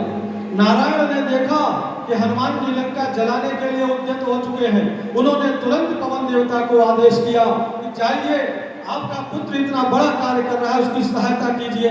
49 पवन चल उठे, हनुमान जी गरजे, आकाश तक लगे और लंका में चारों तरफ आग का विस्तार होने लगा। किसी की कुछ समझ में नहीं आ रहा है। गोस्वामी तुलसीदास जी कवितावली में लंका के विध्वंस की एक झांकी प्रस्तुत करते हैं। आप देखें, पालधि विशाल विकराल ज्वाल चाल मानव लंकनी बेको काल रसना पसारी है। कहना व्योम बीचिका भरे हैं भूल धूप केतु, वीर रस वीर तरवार सी उधारी है। तुलसी सुरेश चाप कहना दामिनी कला, कहना चली मेरु के प्रसाद सर भारी है। और कहे जात धान जात धानी अकुलानी, कहे कानन उजारे नगर प्रजारी है। एक दृश्य ऐसा लग रहा है जैसे हनुमान जी की विशाल पूंछ से चलते हुए आग के गोले विस्तार लेते हुए आकाश मंडल में लंका के ऊपर ऐसे प्रतीत हो रहे हैं जैसे महाकाल ने अपनी कराल जिह्वा को विस्तार करके सारी लंका को चाटी जाने का प्रण कर लिया। महाकाल की जिह्वा के समान हनुमान जी की पूंछ दिखाई दे रही है। ऐसा लग रहा है जैसे तुलसी सुरेश चाप इंद्रधनुष, सैकड़ों इंद्रधनुष एक साथ क्रोधित होकर के आकाश मंडल पर लंका को विध्वंस करने के लिए आतुर हो उठे। ऐसा लग रहा है जैसे सुमेरु पर्वत से आग की भयंकर नदी लंका को बहाकर समुद्र में विलीन कर देना चाहती है। चारों तरफ से भयंकर आग लगी हुई है, हाहाकार मचा हुआ है। राक्षसनियां और राक्षस आपस में चर्चा कर रहे हैं कि पहले इस बानर ने अशोक वाटिका का विध्वंस किया और अब सारे नगर में आग लगा रहा है। एक एक गली, अट्टालिका, द्वार, मार्ग, राजमार्ग, चौराहे, कोई ऐसी जगह नहीं है जहां पर आग नहीं लगी हुई है। आठ बाट कोट वोट टट अगार पौर दौड़ दौड़ खौर खौर दीनियत आगे है। आरत पुकारत संभारत न कोऊ का हो, कोई किसी को साथ नहीं ले रहा है। आरत पुकारत संभारत न कोऊ का हो, व्याकुल जहां तहां लोग चले भाग है। आकर आरत पुकारत संभारत न कोऊ का हो, व्याकुल जहां तहां लोग चले भाग है। और बाल दीप फिरावे, पूछ हनुमान जी ला रहे आकाश मंडल में परी जाओ और उससे झड़ रही है आँख की बूंदे, विशाल विशाल लपटे, तो बाल जी फिरावे झहरावे झरे बार बार। अब बुद्धियासी लंक पर इलाही बार बाग है। ऐसा लगता है कि हनुमान जी आज इस लंका को गला करके और उसकी चाशनी में इस आग के लड्डू बना देना चाहते हैं, ऐसा लग रहा है। राक्षस फिर आपस में कह रहे हैं कि आज के बाद लंका के राक्षस अगर बंदर का चित्र भी देख लेंगे, चित्र हो के कपि से निशाचर लगा, कहे जातुदान जातुदानी कुलानी, कहे चित्र हो के कपि सो निशाचर लगा है। चित्र भी यदि बानर का देख लेंगे तो ये सीताराम सीताराम सीताराम करना प्रारंभ करो। हनुमान जी का वो भयंकर उग्र रूप सारी लंका को जला करके उन्होंने भस्म कर दिया है और उलट पलट लंका से जारी चारों तरफ लंका में घूम घूम करके आकाश मार्ग से निरीक्षण कर रहे हैं कि कहीं कुछ बचा तो नहीं है। बाद में कोई ये न कहे कि हमारे घर प्रसाद नहीं पहुंचा। चार राक्षस एक छत पर खड़े हुए चर्चा कर रहे थे कि हनुमान जी ने बड़ा अन्याय किया है। हनुमान जी कान में बड़ी आवाज रुक गए, क्या बता रहे भैया, हमारे अन्याय होता ही नहीं है, अन्याय कैसे कर सकते हैं। उन्होंने कहा नहीं, अन्याय किया है आपने सारी लंका में, रावण के महलों तक में आपने आग लगाई है और विभीषण जी के भवन में एक पर्दा तक नहीं जला, पड़ोस में मेरा महल है सब जल गया है, छत के ऊपर प्राण बचाए खड़े हैं, अन्याय किया आपने। हनुमान जी ने कहा भैया अन्याय नहीं किया, आपके घर से सहयोग गया था इसलिए आपको प्रसाद मिला। विभीषण जी बड़े निष्ठुर है, बड़े कंजूस है, उन्होंने कोई सहयोग नहीं किया इसलिए उनका घर नहीं जलाया है। यदि आपके प्रसाद में कोई कमी रह गई हो तो अभी बताओ, मैं थोड़ी आग लाकर आपके घर में और डाल देता हूँ, छतें भी आपकी समाप्त कर दें। और शनि आदि के गोचर का प्रसंग है, देवताओं को मुक्त किया है, नक्षत्रों को मुक्त किया है हनुमान जी ने। सारी लंका को जला करके हनुमान जी समुद्र में जाकर के अपनी पूंछ को शीतल करते हैं और माता जानकी के पास आते हैं, माँ से आशीर्वाद लेते हैं। पहचान के रूप में चूड़ामणि माता जी उन्हें प्रदान करती हैं कि ये जाकर के देना, रघुनाथ जी को भरोसा हो जाएगा कि आप मुझ तक पहुँचे हैं। चूड़ामणि और भी एक दो जेवर थे परंतु चूड़ामणि ही क्यों दी उन्होंने, ये भी प्रश्न है। चूड़ामणि इसलिए प्रदान की क्योंकि चूड़ामणि देवराज इंद्र ने दशरथ को प्रदान की थी और कहा था कि ये चूड़ामणि जिसके राज्य में रहेगी उस राज्य का विनाश नहीं होगा। इसलिए राम के पुत्र, दशरथ के पुत्र होने का एक मार्ग ये भी बन जाता है। तो सीता जी ने सोचा यदि चूड़ामणि लंका में रहेगी तो लंका का पूर्ण विनाश संभव नहीं है, इसलिए चूड़ामणि को लंका से हटाओ। इसलिए चूड़ामणि हनुमान जी को दे करके और हनुमान जी को विदा किया है। हनुमान जी आते हैं, सारी पूरी कथा वहाँ की राम जी को सुनाते हैं। तो राम जी ने कहा हनुमान जी मैं विस्तार में नहीं जा पाऊँगा, समय वैसे भी थोड़ा अधिक हो गया है, लेकिन हनुमान जी को जहाँ से गए थे वहाँ तक लाना जरूरी है, इसलिए हम ये आर्गन की आवाज़ सुन रहे हैं फिर भी बोल रहे हैं, डिस्टर्ब है इससे मुझे। तो उन्होंने कहा हनुमान जी लंका तो स्वर्ण की है, अभेद्य दुर्ग है, आपने जलाया कैसे। हनुमान जी ने कहा प्रभु मैंने लंका को नहीं जलाया, ये केवल भ्रम है, मैंने लंका को नहीं जलाया। फिर लंका जली कैसे, ये तो सब लोग बता रहे हैं आपने लंका में आग लगा दी, समुद्र के इस पार तक धुआं दिखाई दे रहा था, पूरा आकाश मंडल धूम मेघों से भरा हुआ था, लंका जली है। तो उन्होंने कहा जली है प्रभु पर मैंने नहीं जलाया, मुझे क्षमा करना, मुझे समाचार लाने का आदेश था। हाँ रावण के थोड़े बहुत सैनिक आपस लड़ाई झगड़े निपट गए, आयुध भंडार वहाँ के समाप्त हो गए, अस्त्र शस्त्र सब विध्वंस हो गए, ये सब थोड़ा अतिरिक्त हो गया, महाराज क्षमा करना हमें। करना नहीं चाहते थे, लेकिन विवश हो गए, इसलिए ये कार्य करना पड़ा। बाकी लंका में आग हमने नहीं लगाई। तो लंका कैसे जली? तो हनुमान जी ने कहा, प्रभु लंका जली है सती के शाप से, सीता के ताप से, आपके प्रताप से, रावण के पाप से और मेरे पाप से 49 दौल थे। इतने लोग लगे थे लंका जलाने, मैं तो कहीं हूं नहीं इसमें, मेरा तो व्यर्थ ही दोष दे रहे हैं आप। है हनुमान जी को खूब वरदान दिया है, भक्ति प्रदान की है। और उसके बाद सभी लोग समुद्र तट पर आते हैं। विभीषण का भी आगमन होता है। उधर रावण को मंदोदरी, विभीषण, माल्यवन सभी लोग समझाते हैं, लेकिन रावण किसी की बात नहीं मानता है। और समुद्र 3 दिन तक कोई मार्ग नहीं देता है प्रभु को। विनय की मूर्ति है प्रभु श्री राम। समुद्र जैसे जल को 3 दिन तक प्रार्थना करते रहे कि हे समुद्र देव, आप मुझे लंका जाने का मार्ग प्रदान करें, लेकिन समुद्र नहीं आता। वो स्वामी जी ने बताया, ये 5 लोग जो हैं, इनकी ये पृथ्वी, जल, वायु, आकाश, इनकी जड़ सहज ही की प्रकृति जड़ है। पृथ्वी का आप ध्यान नहीं देंगे, देख रेख नहीं करेंगे तो घास कूड़ा जंगल सब होगा, वो मना नहीं करेगी किसी। आग है, आप अगर आग का ध्यान नहीं रखेंगे, दृष्टि नहीं उस पर बनाएंगे, तो आग कभी ये नहीं सोचेगी कि ये राम दरबार का कैलेंडर है या किसी महापुरुष का है या खाली कागज है। वो दीपक की लौ लगते ही भस्म कर देगी। क्यों? उसका स्वभाव जड़ है, चेतन नहीं है वो। इसलिए ये सब शिक्षा के अधिकारी हैं। 5 चीजें उन्होंने बताई और उन्हीं 5 चीजों का प्रतीक है ढोल कमार सुंदर पशुनारी सकल ताड़ना के अधिकारी। ताड़नम शिक्षणम समानार्थी, ये सब शिक्षा के अधिकारी हैं। इन्हें समय समय पर निरंतर शिक्षा की आवश्यकता है। बुद्धिमान व्यक्ति को स्नातक, पराय स्नातक जो भी पढ़े वहां तक जरूरत, उसके बाद वो संभाल लेता है।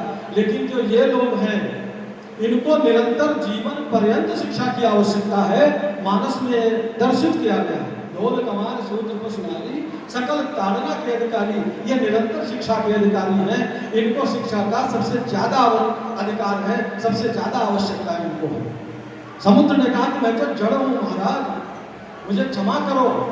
ब्राह्मण रूप को बनाया समुद्र ने। यहाँ पर समझ गया कि यदि मैं राजा के वेश में गया तो हो सकता है ये संतान जो प्रभु ने अग्निबाण किया है, ये शायद मेरे प्राण ले ले। ब्राह्मण वेश में चलो प्राण निस्तेज हो जाएगा। ब्राह्मण रूप धर करके आ गया, क्षमा मांगी है बार बार। तो उन्होंने कहा, भैया फिर बताओ हम जाएं कैसे? मर्यादा भंग नहीं करेंगे हम, मर्यादा पुरुषोत्तम में मर्यादा भंग करते नहीं। वो तो ड्रामा केवल समुद्र को भयभीत करने के लिए उन्होंने किया था। समुद्र ने कहा, प्रभु आपकी सेना में नल नील नामक 2 इंजीनियर हैं जो ब्रिज करोड़ के कमांडर हैं, सेना में होते हैं और उन्हें पुल बनाने में बड़ी महारत हासिल है। उनके स्पर्श किए हुए पत्थर पानी में डूबते नहीं। उनकी सहायता से आप पुल का निर्माण करिए और मैं अपनी सामर्थ्य के अनुसार आपके इस कार्य में सहायता करूंगा, ये मेरा वचन है। तो समुद्र ने जहाँ जहाँ गहराई कम थी वो स्थान चिन्हित करके और एक नक्शा बना करके 5 दिन में भारत से श्रीलंका तक राम सेतु का निर्माण होता है। और यहीं पर राम सेतु का निर्माण तो आगे ही होगा। युक्ति बता करके समुद्र देव चले जाते हैं। इधर निर्माण की प्रक्रिया शुरू होती है। गोस्वामी जी सुंदर कांड का यहीं पर विसर्जन करते हैं। फलश्रुति लिखते हैं।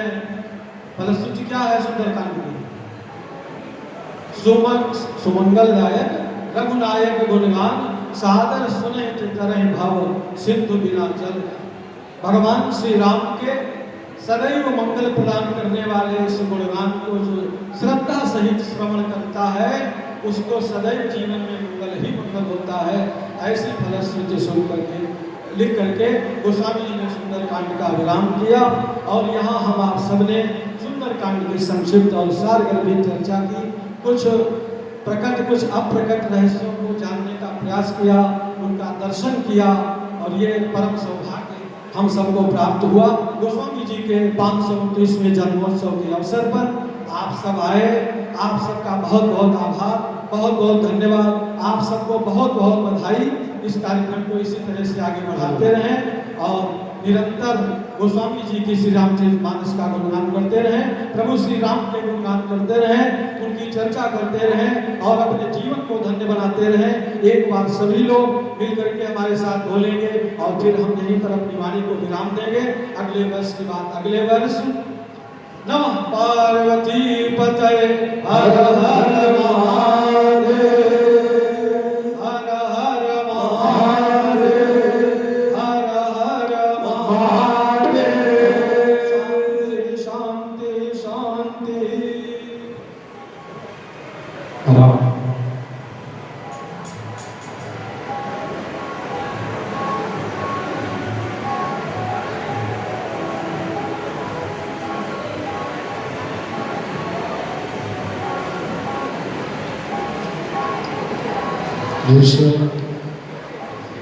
काम के विषय में कुछ कहना सूर्य में दीपक दिखाने बराबर है। पूरे शरीर के रोमांच एक झंकृत, शरीर के रोम रोम झंकृत